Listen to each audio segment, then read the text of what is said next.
Welcome, 8th graders. I am so pumped to have you here today. Look, we're jumping right into something I absolutely love, a really crucial skill called reading for meaning. Specifically, we're going to look at how we pull that meaning out of completely different types of writing. It's kind of like becoming a literary detective. And honestly, once you get the hang of this, the way you read literally everything from your favorite books to news articles to poetry, it's going to change forever. So here's the big question for you.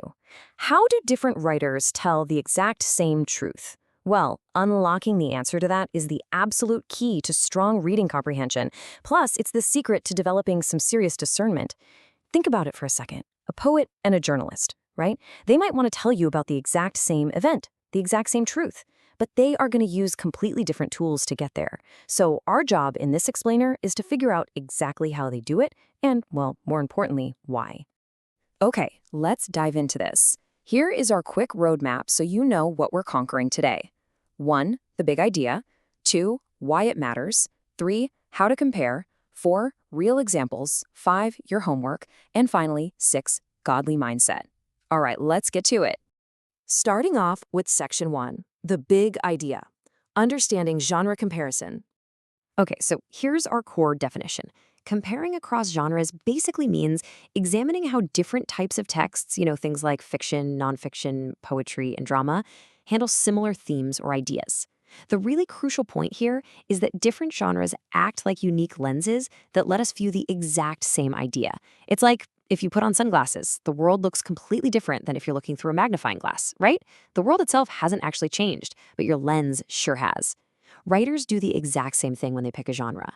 So a poem might use super vivid imagery and raw, intense emotion to express an idea, while a newspaper article is going to use hard facts and statistics to get that identical idea across. And this connects right to 1 Thessalonians 5:21, which tells us to test all things, hold fast what is good. Connecting our academic definition to this biblical mandate is so important. See, carefully analyzing texts, comparing them, evaluating their messages, it's not just busy work for school, no way. It's actually a highly practical way to practice spiritual discernment. You're literally learning how to test the ideas the world throws at you, weigh how they're being communicated, and then hold fast to the truth. Moving right along to section 2, why it matters, the power of discernment. So why even put the effort into this? Well, first off, comparing texts helps you appreciate how style and structure actually shape meaning.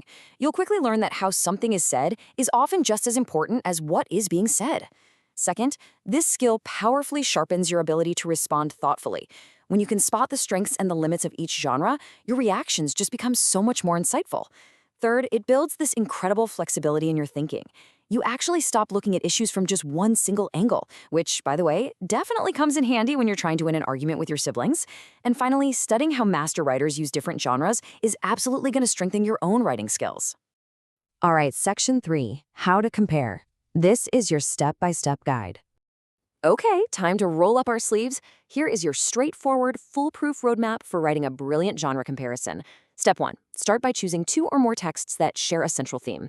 Step 2, identify the genre of each. And hey, pay really close attention to their tone, their word choice, the structure, and the exact type of evidence they use.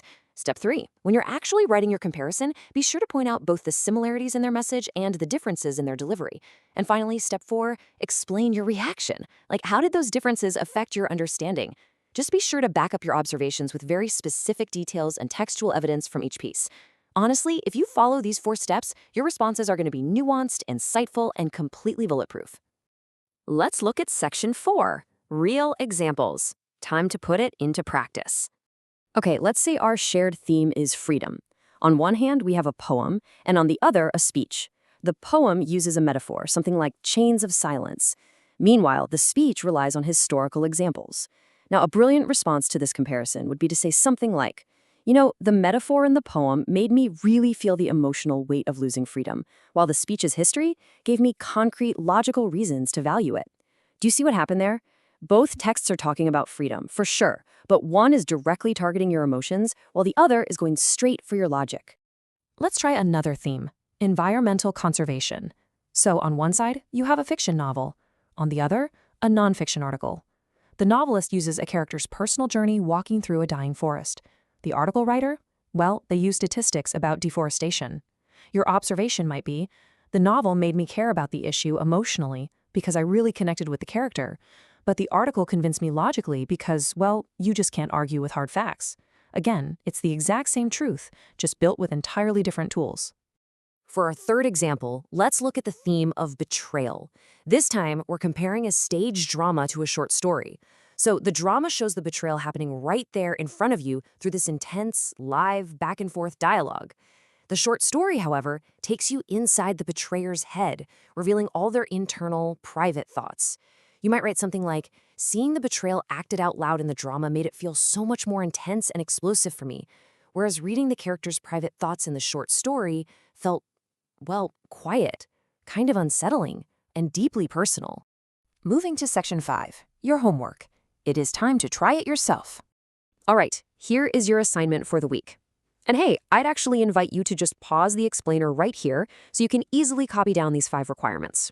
Number 1, choose 2 texts on the same theme but from different genres. Number 2, identify one similarity in how they present that theme. Number 3, identify one difference in their approach. Number 4, write down which text was more effective for you personally and explain why. And number 5, support your answer with one direct piece of evidence from each text. Take your time with this and really put on that detective hat we talked about.